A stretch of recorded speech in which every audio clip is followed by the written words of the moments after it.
Good morning and welcome to this Waymark webinar. My name is Jennifer Gilchrist and I am the Event Manager for Waymark Solutions. Today, David Parmenter is presenting Lean Finance Team Processes.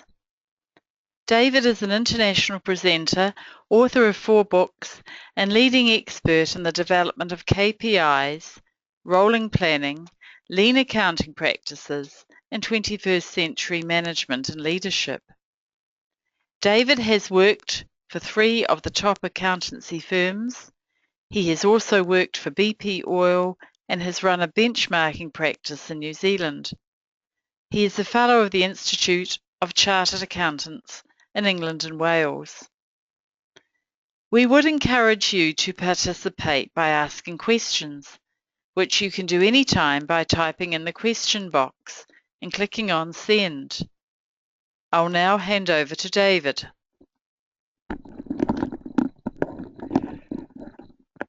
Thank you very much, Jenny, and I hope you all can hear us. Just to confirm that you've got good sound at your end, if somebody could just mention in a question to say that hearing loud and clear, that would be good. That would put my mind at rest. So here we are, everybody. We've got just about 50 minutes to cover a very important topic. This topic is being explained in a lot more detail in a roadshow that I'm doing right across New Zealand in June. And so let's kick off straight away. So what are we going to cover? Well, we need to understand where Lean started. And so that's a good point. And why is Lean so important to the finance team? We'll then cover the top 5 areas to attack, and then look at month-end processes and cover briefly about the problems with annual planning and why it's such an anti-Lean process, and leave you with some next steps. So that's what we've got to do in 50 minutes. So we better get started. So Lean started, as many of you probably realized, soon after the Second World War in the rebuild in Japan.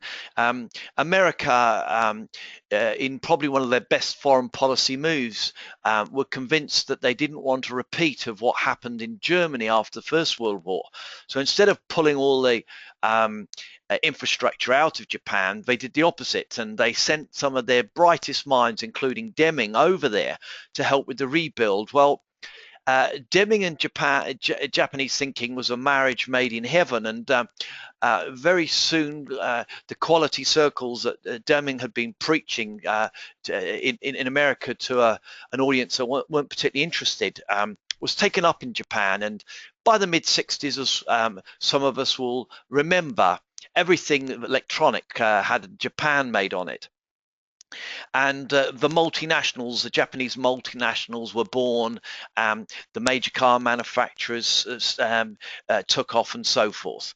And so these great companies realized that the Western way of doing things was needed to be tweaked, and out came this lean processes in manufacturing, and it spread then from manufacturing through the world and then into service, government and non-profit agencies. We all know now, surely we have to be lean in the way we do things. We have to be efficient. We have to drive out the 8 wastes that Lean has pointed out to us. And in fact, just 10 years ago, some accountants got together and thought about this and actually started a lean accounting movement, pointing out that traditional accounting, general accepted accounting principles, as we've been taught them, are actually flawed and in many cases anti-lean. And a real numbers movement was given birth. And so this lean is very, very important to us in finance, not in just the way we go about our daily activities, but also the way we show numbers. And I'll allude to some of that very briefly here, and obviously more in the day workshop. We can't go past Peter Drucker here, because Peter Drucker's abandonment is something that we all need to adopt. Lean will never work if we don't embrace Peter Drucker's abandonment. Don't tell me what you're doing, first tell me what you've stopped doing. What we need to do when we tackle our processes is to start recognizing that many of the things that we've done, many of the reports that we have written. Now, I'm sure everybody that's present, you have all been part of done a report. So in the chat area, I would be quite keen to see if people could share in the chat area.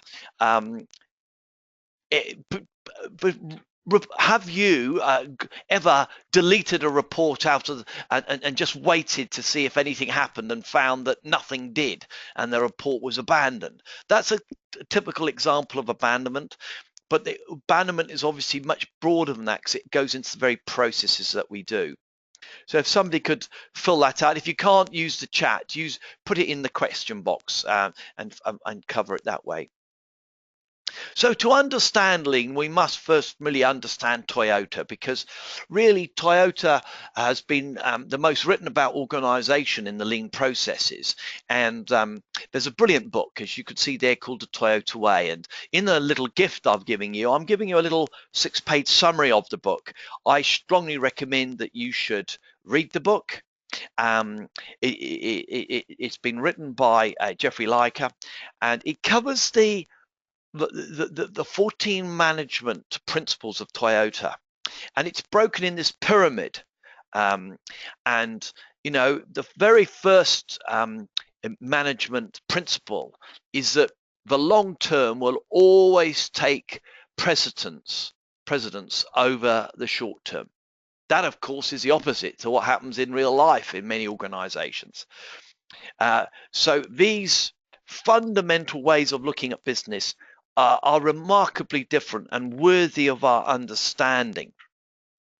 And the difference between Toyota and the way it works, and the reason that that they have always grown their in-house CEOs rather than ever had to bring them from outside, is testament to these management principles that we need to understand. And they'll be covered in the course. Lean is so important because we need to free accounting from its origins. We started accounting initially from the Industrial Revolution, and that created a type of thinking that didn't work, and I'll come on to that a little bit later. General accepted accounting principles have encouraged us to capitalize direct labor and direct overhead, which has led manufacturing of profit. If anybody gave me a manufacturing plant, I could improve the profitability of that particular month by just cranking up the machines and producing huge, vast quantities for stock, even though there's no buyer out there, because I could then shift the labor component and the overhead and absorb it into this inventory. It's a disaster. We also have been educated that there is this perfect number for month end, which of course there isn't. We have far too many account codes, particularly with these large accounting systems, and SAP being probably the biggest culprit of them all. And we have many anti-lean processes, such as annual planning and activity-based costing. These processes that go against everything that lean is trying to teach us. If we look at lean, we see where accounting came from. Look at this picture here. This is of course the Model T Ford, and Henry Ford said you could have any color you like as long as it is, yes, you know the answer to that one, black. And in this picture, what happened in Henry Ford's factory, the word was big production runs make sense. That's how I was told when I went to Liverpool University. Small runs are inefficient, which is quite the reverse, of course, in lean. In a lean factory such as Toyota, you'll see going down the production line 4 Corollas, 2 Camrys, and one Land Cruiser. Why? Because that is a direct replica of the sales pattern, and they can the person doing the door handles on the Corolla can do the door handles on the Camry and on the Cruiser, because the parts are coming down with the car, and let's face it, they're often the same anyway. We had this view of absorbing costs, and it was based on the assumption that everything we produce can always be sold. And in Henry Ford's day, that was the case, but not now. It's very easy to produce an item and find the market's changed. Things are happening so quickly. We know that it's inappropriate to have a slow month end, yet in Henry Ford's day, that the accountants are quite happy to be working 3 weeks after month end, sorting out with their quill and ink what the number would be. IBM have done a very good study on CFOs, and as part of the C-suite study. And this study here shows that in the 3 areas of finance teams, which are either high finance numbers, such as the financial services tend to have bigger finance teams, to low accounting numbers in accounting teams, such as tourism, retail, consumer. These are, the red represent the percentage of the cost of finance compared to total turnover.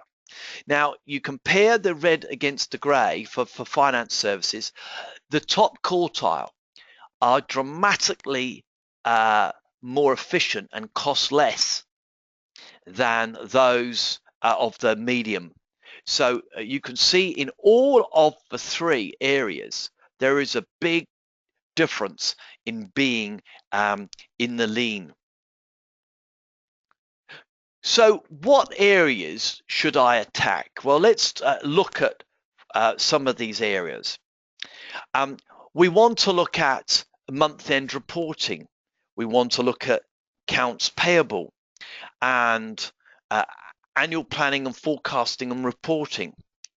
And I will cover some of these very briefly today, but all of these will be covered in a lot more detail. But first, let's give you something that you can take home and use right away in your finance team. And that is improved team communication and workflow. And it's Scrum and Kanban. The concept of Scrum is that we should have, when we're on a project as such, the team should meet every day, first thing in the morning, and ask, what did you do yesterday? What are you doing today? And the current roadblocks. And the Scrum Master, let's say it's the gentleman in the middle of this stand-up group, and he would be listening to what's happening at month end. So say for this month of May, we start the Scrum, say, day -2, so 2 business days before month end. We ask our staff those questions, and there's no discussion about the pets at home or the film you've seen on TV or what you thought of the Bachelor TV series. None of that. What we're going to focus on is just month end, and it's a stand-up meeting. Nobody can talk for longer than a couple of minutes, and in fact some teams even have a heavy dumbbell weight that you have to hold out with your weaker hand horizontally, so making sure that nobody can talk after, if they can only talk for as long as they can hold the dumbbell out. We should use this Scrum for every month end, and as you go into +1, +2, the people coming to the scrum will drop off because once they've finished their part of month end, they don't need to be there. And for the planning, while the annual plan is running, we will scrum every day while it's running, and likewise with the annual accounts. It's a great technique. And along with that is Kanban, another Japanese tool for efficiency. At month end, we'll have all the processes that we need to tackle, and we'll take these processes and we'll put them in the backlog. And as we move them, as we start working on them, we move them to the doing area and then obviously to the done when they're finished. And providing the team are trained and understand the importance of using this board, the beauty of it is that the manager and the CFO can glance at the board and know exactly where we are at any point in time. It's quite phenomenal. The benefits of it. And I just want to check here. Does anybody here has anybody used Kanban or stand-up meetings? And I'm sending out a question, a chat here. So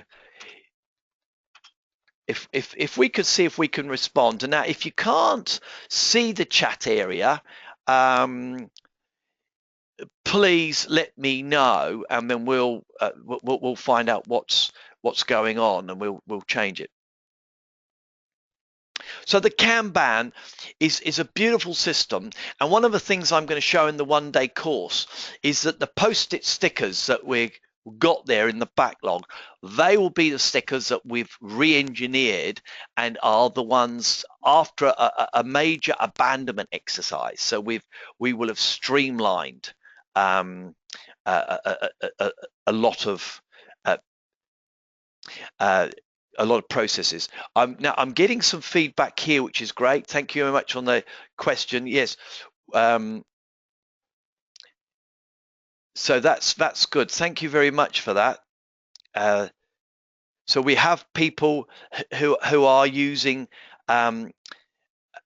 who have used these techniques to good effect, no doubt. So let's now move to month end. Month end is the key point to attack. We all need to be fast and furious with our month end, because every day we spend on that is a wasted day as far as I'm concerned. Month end is something that we have to do, is actually adds very little value into our business, because if it is of any interest, well, it shouldn't be, because it's too late. To say to management we've had a bad month is something they should know about during the month. And so the intra-month reporting is where the major performance is. All we do at month end is to confirm the numbers they already know about. So it needs to be quick. And let's now do a poll. And so I'm going to run a few polls here, and we can we'll see. We'll have a look at your thoughts on how quick you are. So the first thing you should see now is you should see the poll in front of you. And could you please vote?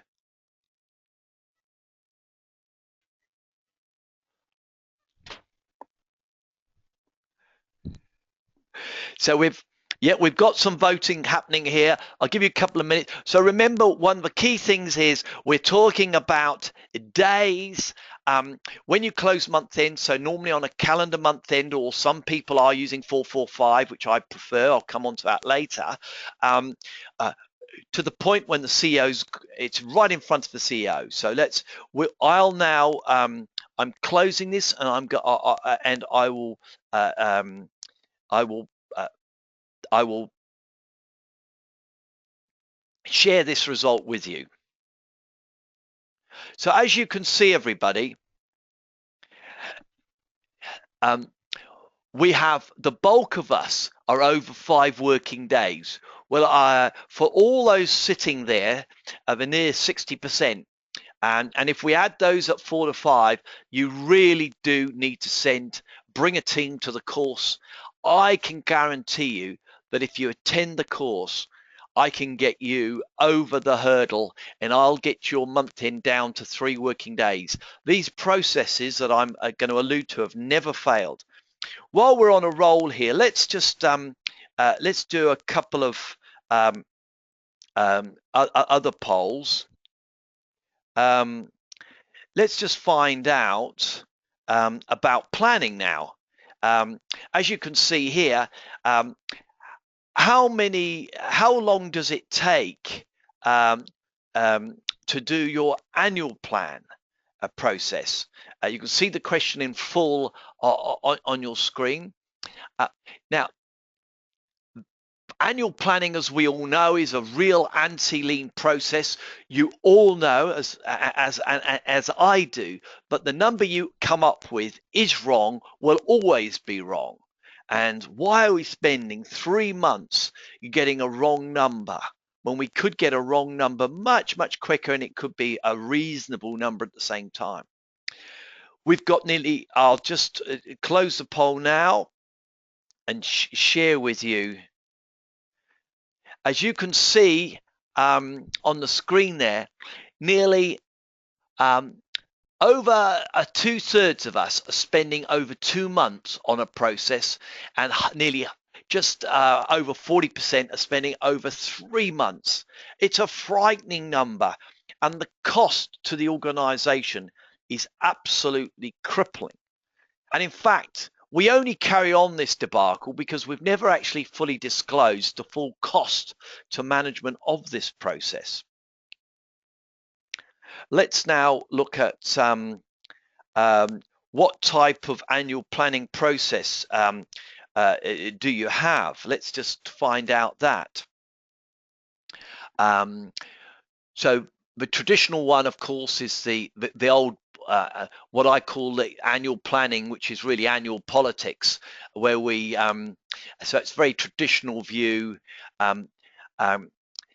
Some people may have migrated to rolling planning now already, so the annual planning is a subset.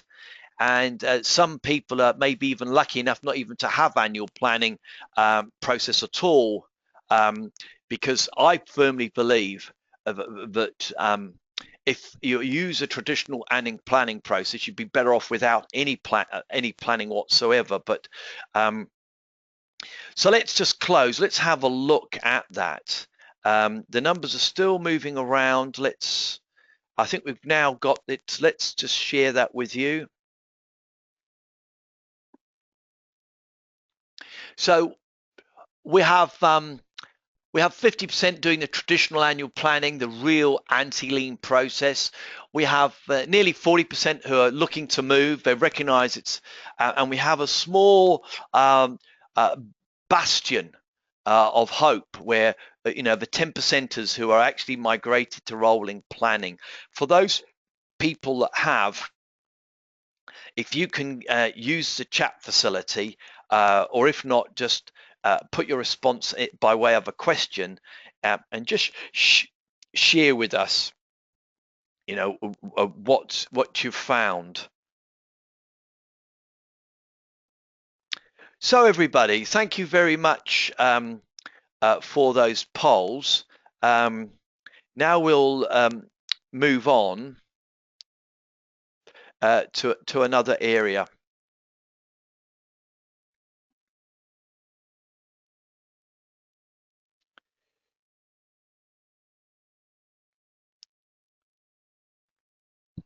So what we want to do now is move to quick win. We want to get a very quick win now at month end.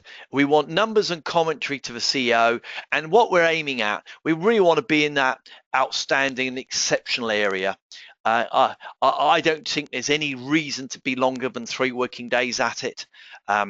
Although, to be honest with you, even if you're, it's still average performance to be around the 5 mark. But anything over 5, I call it career limiting.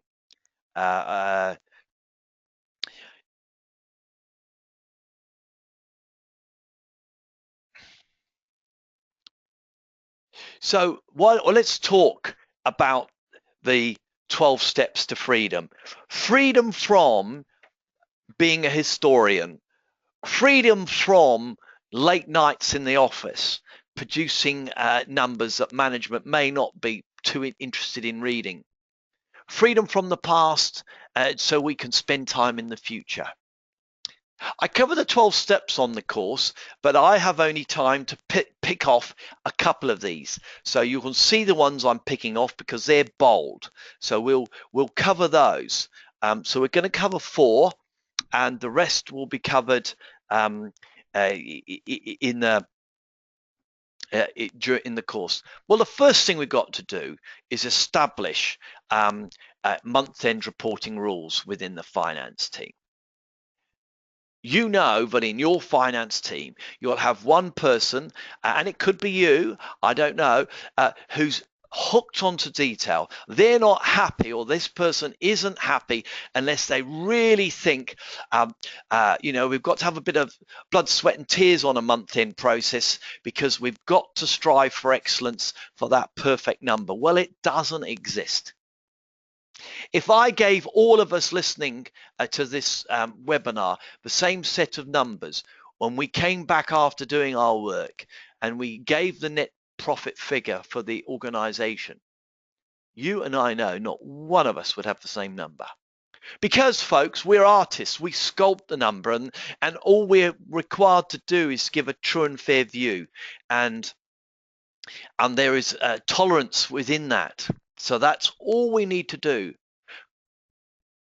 We produce no value to the senior management by spending extra time on the month-end process when we could have got a true and fair number out earlier. But what we do need to do is produce a report that is totally error-free.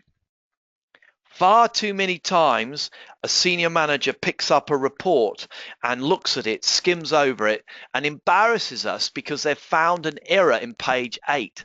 The net profit number in page 8 is different to the P&L number in page 3. Why? Well, we made an adjustment at 10 o'clock last night and a late change which we put through the pack, but unfortunately we forgot to update the graph, and so on. We've all done it. We need to recognize that we don't need to give a big pack. We need to give a pack that communicates. And I'll talk about, I believe, that your month-end report should be on one page. And I'll show you what that's going to look like. But before we go there, let's talk about another important thing. We've got to ban spring cleaning at month-end. Now, I've been preaching banning spring cleaning at month end across New Zealand now for over 15 years. I've used the exact term. And really what I'm saying to you is some of us need some therapy. The therapy is migrating away from that feeling that we have to change every single number we find. We have a budget holder that rings us up and says to us, you've got $45,000 charged to me, but it shouldn't be me, it's somebody else's account. And we look at it and we go, yeah, that's right, that's wrong. And instead of booking it, instead of doing a journal voucher, we're going to put it in an overs and unders schedule. And we're going to record it because we're not going to book it. Why would you book an incorrect posting when all it's going to do is go from one part of the P&L to another? No P&L effect. No need to book it. So we'll record all our adjustments. And some of us will recall the days when we were auditors, and this is exactly how auditors work. So we have a simple spreadsheet capturing all the adjustments for this month of May. And if the net impact is only 10,000 debit to P&L, and in this particular company, say 30 or 40,000 is treated as material. So the CFO would say, I'm not booking that, not needed. So all of those adjustments would be trapped and processed through in the quiet of the following month. We are not spring cleaning at month end. And just to save you a bit of time, though I've given you the simple Excel that you need to run on this. Every single person who's got in charge of a month-end process must use an overs and unders schedule. But if you don't, you are going to be putting journals through, and you'll end up seeing journals for $36.25, because once you start spring cleaning, you won't stop. I say to you, wouldn't it not be better to finish the accounts off a bit earlier and have a game of golf? I mean, I'm looking out on a beautiful sunny day, and that's where I'm going to be this afternoon, and that's where some of we should be. We shouldn't be spending long hours into the night producing numbers, playing with numbers. Early closing of the accounts payable ledger. I feel like I'm banging my head against a brick wall sometimes, because again, I've been preaching this for many years.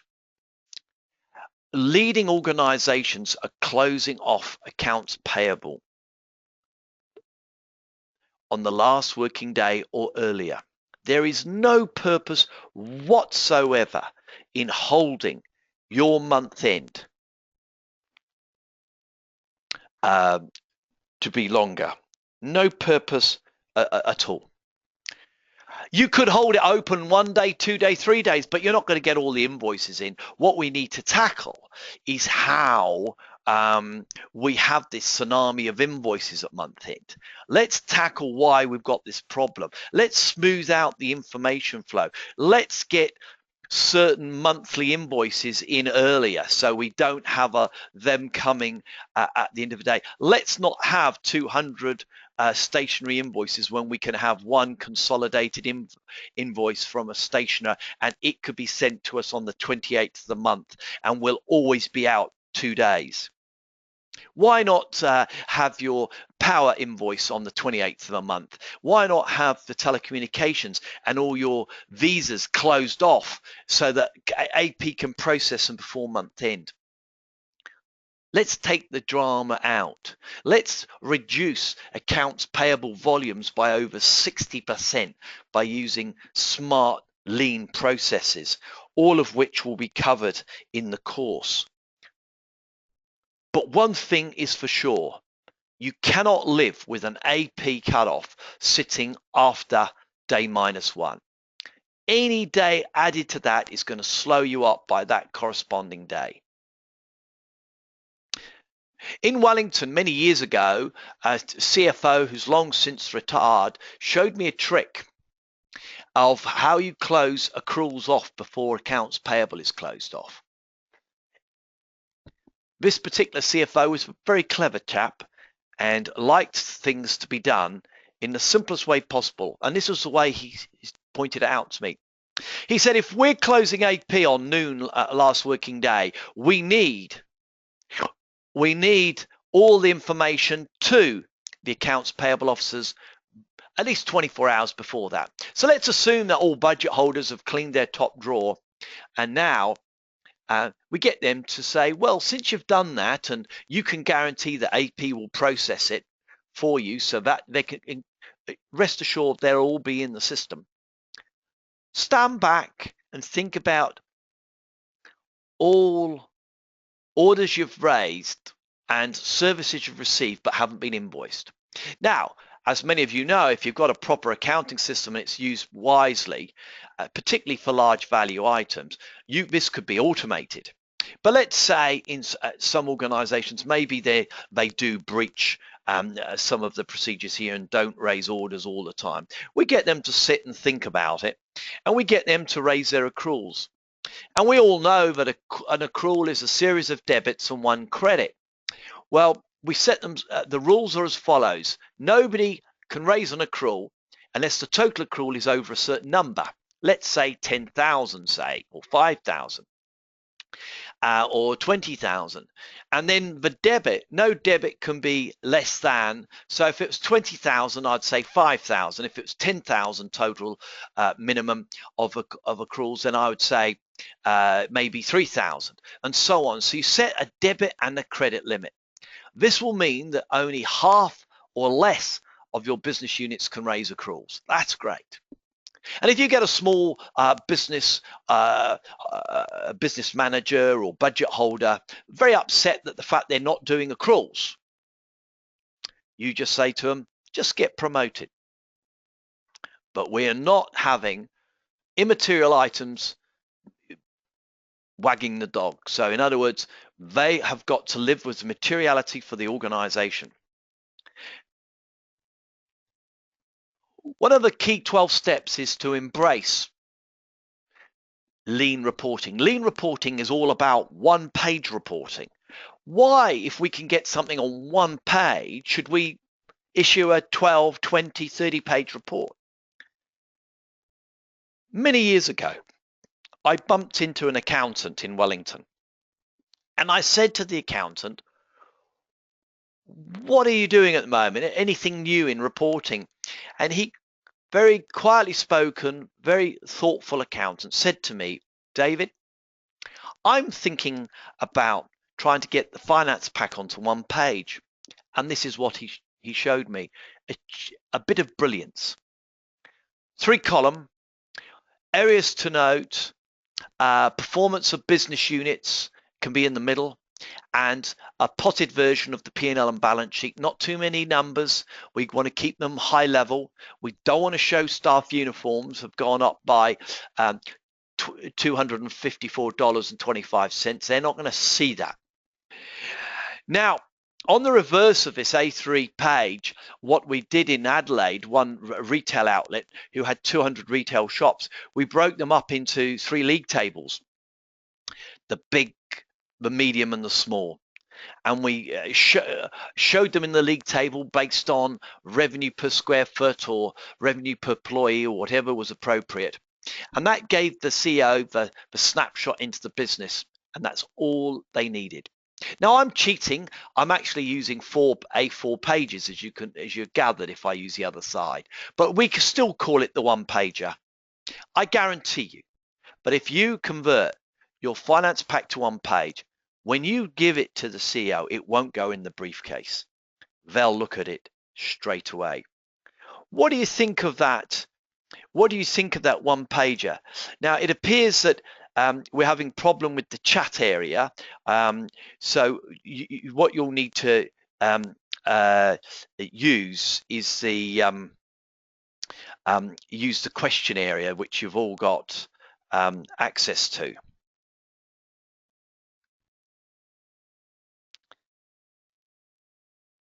And again, I'm giving you that one pager that was given to me many years ago as a gift from me to you. There'll be many more gifts for those people who attend the course. What we need to do now in this brief session we've got is to look at planning and reporting. We've done the poll and we found out that many of you are involved in very lengthy annual planning. I honestly believe that with planning, one of our major problems is we're not in the helicopter enough. The helicopter is very symbolic. What it says is you're hovering over, you're not getting sucked into the detail. I use an analogy when I talk about planning and forecasting. Imagine we were asked to count a major forest in central North Island. You could do it 2 ways. One way is to count every tree, and you send multiple teams in over months, and they come back with looking worse for wear. But a lot of drama, and they come out with their numbers, and you add them all up, no doubt in a spreadsheet of some kind, and you come up with the number of trees. And I tell you one thing, we all know the number's wrong. And yet we could do the same thing using clever way, the helicopter way, by doing it in an afternoon, by mapping the whole forest into 4 different types of area groups, and sending in 4 teams, one team to count the flatland, one to count the ravines, one to count the river areas. And and with satellite plots, they count 3 representative areas, get an average count for the trees, and they say our average count was 7 trees. And then you multiply that up by how many plots exactly that size of riverbed there are in the area. Yep, it's in one afternoon you would come up with a count. Now, interesting enough, I know the answer's wrong, but we got it wrong quickly, and it's a number I can understand. That's how we should be forecasting and planning.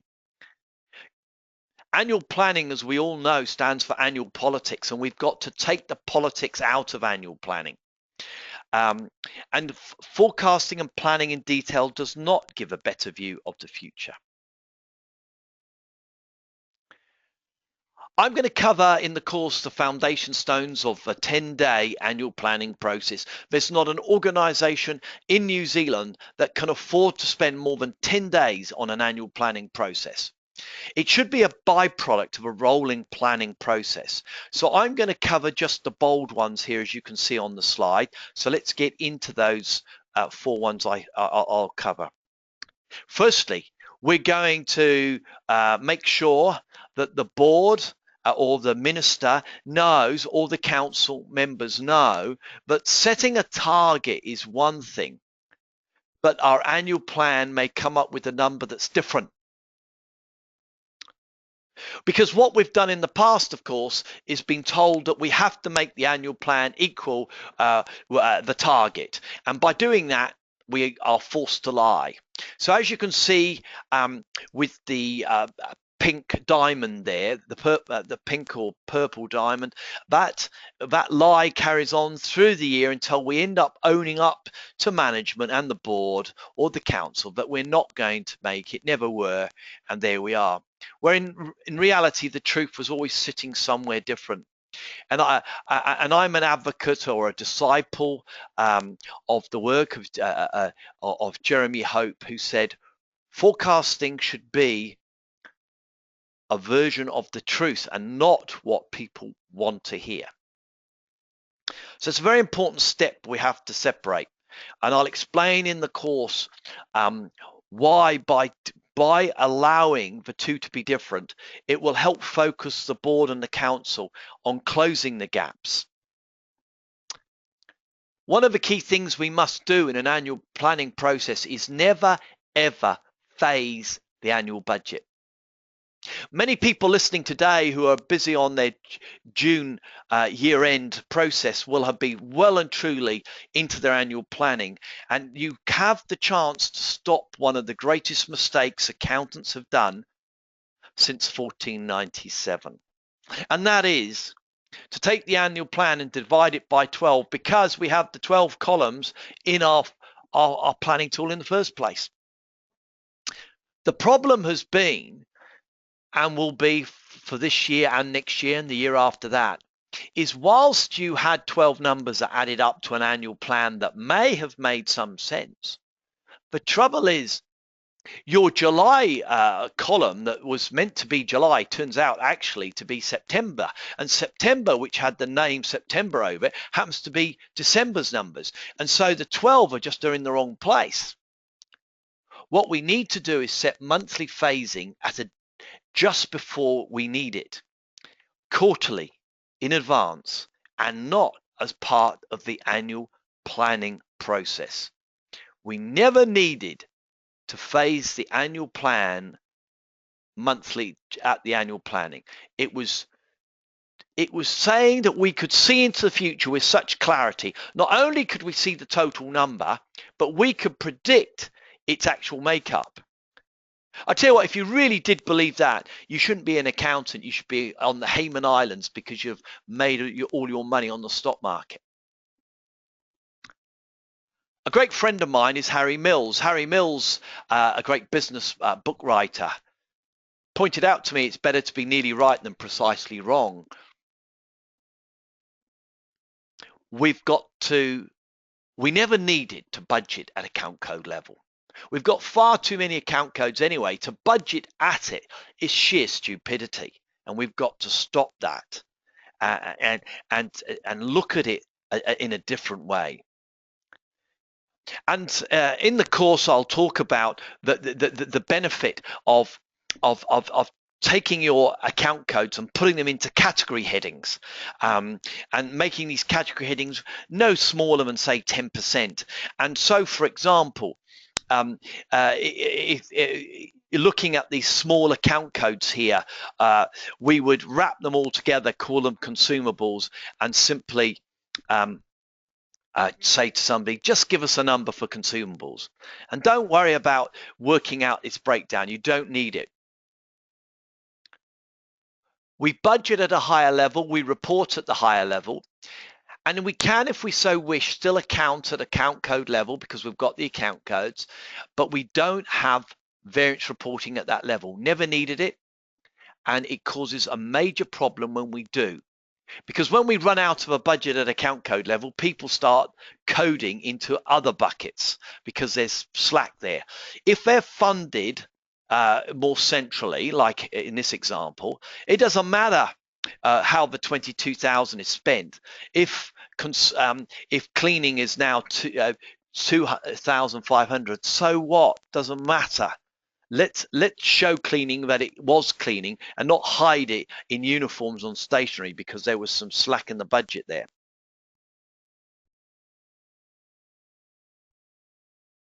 I get in trouble when I go around the world occasionally because I actually look at the audience into their whites of their eyes and say, I firmly believe it is unprofessional to have large Excel spreadsheets in the finance team, anything over 100 rows. It is exposing the finance team. We all will recall a time when we've used an Excel spreadsheet which has led to an incorrect number going up to senior management. We can't afford to continue this carnage. Excel is fine in its rightful place. It should never, ever be part of a planning process. I will explain a lot more about the alternatives and talk about some of the great planning tools that are available. And I know some of you listening now will no doubt have a planning tool, and if so, could you state in the question box which planning tools you're using, and give them a score out of 5. 5 being rock star, 1 being a dog, so I can just get a feel as to where you are on that.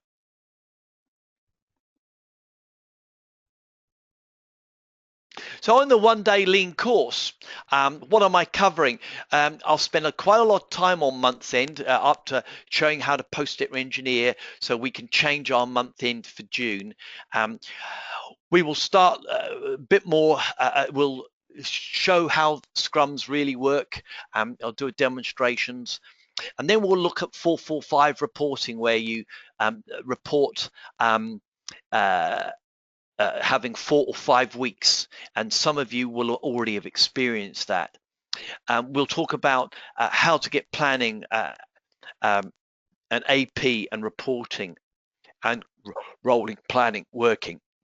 We'll talk about technology and its importance, and some of the really clever technologies that we should be using.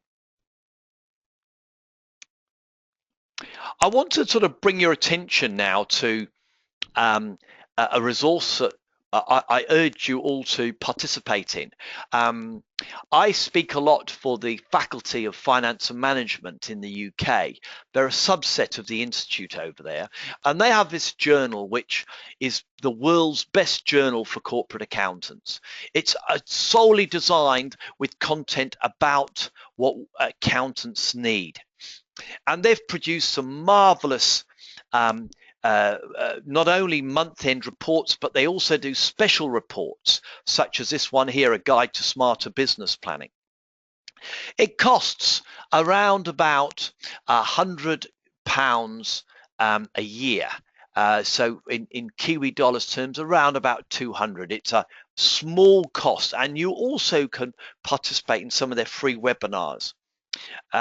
So it's a no-brainer to do with your current membership to the Institute here in New Zealand. It's a great add-on. I certainly participated, and in fact, I'm one of their writers as well. I'm also going to send you in the download a paper that I wrote for IBM. It's a detailed paper. You should find it of use in the download. I'm only giving you a small a snapshot of it. You can get the whole one from IBM's website using going www.ibm.com and search my name, and you'll find not only that paper but some others I've written. Come to my website, and please, if you go to the attendees area, if you go to this area here, click on that, you'll see a thing called Lean webinar, March, April. Well, I know it's May, but it's the same content, same download. So click on that. Your password is Lean webinar. Please write that down now, because otherwise you won't. It's lowercase, all one word, Lean webinar. If you have any problems, send me an email. Well, folks, we're coming to the end. I hope you're going to use your Scrum and Kanban for actually not your March month end, is it? It's your May month end, and you're going to lock in those rules for your May month end, which you'll get, and that you'll make time to come to one of my courses. I've just recently published my 3rd edition of my KPI book. It's absolutely just come out now, and it's available. And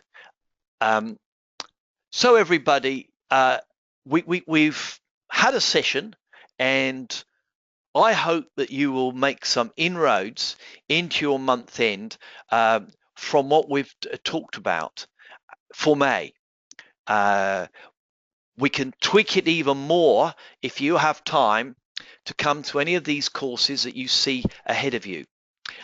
I would highly recommend that if you are at that area where you're over 5 working days, don't send one person, because there'll be like there'll be like a prophet lost in the desert. What we need is a few more. Give them a hand by sending a couple along to the course.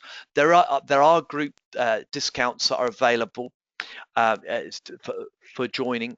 The early bird finishes on the 19th of May, and then the costs go to its normal cost. So I urge you, if you are going to come, to make up your mind before the 19th. I'm looking forward to seeing your smiley faces there, and I'm just going to now. We've got some people who've responded. Adaptive planning, 5 out of 5. And we would never return to Excel. Quite right too. You know, it's amazing how once you go there, that you wouldn't do. Adaptive planning is one of these web cloud-based planning tools. I call it a sort of a tier 2 product. It's a cheaper product than the Rolls-Royce products at tier 1, but very good.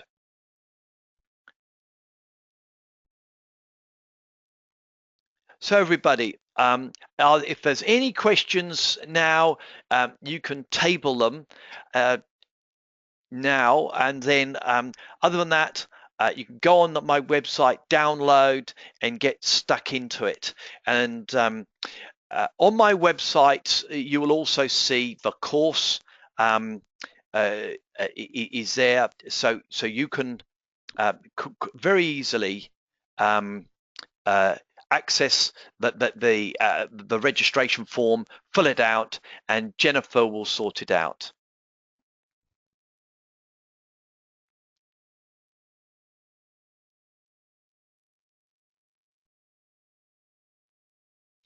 Well, I think that's the end of the session. Thank you very much for listening. I can't see any more questions coming through. There may be a little bit of a problem here, but uh, for any other questions, you can just flick me an email or phone me.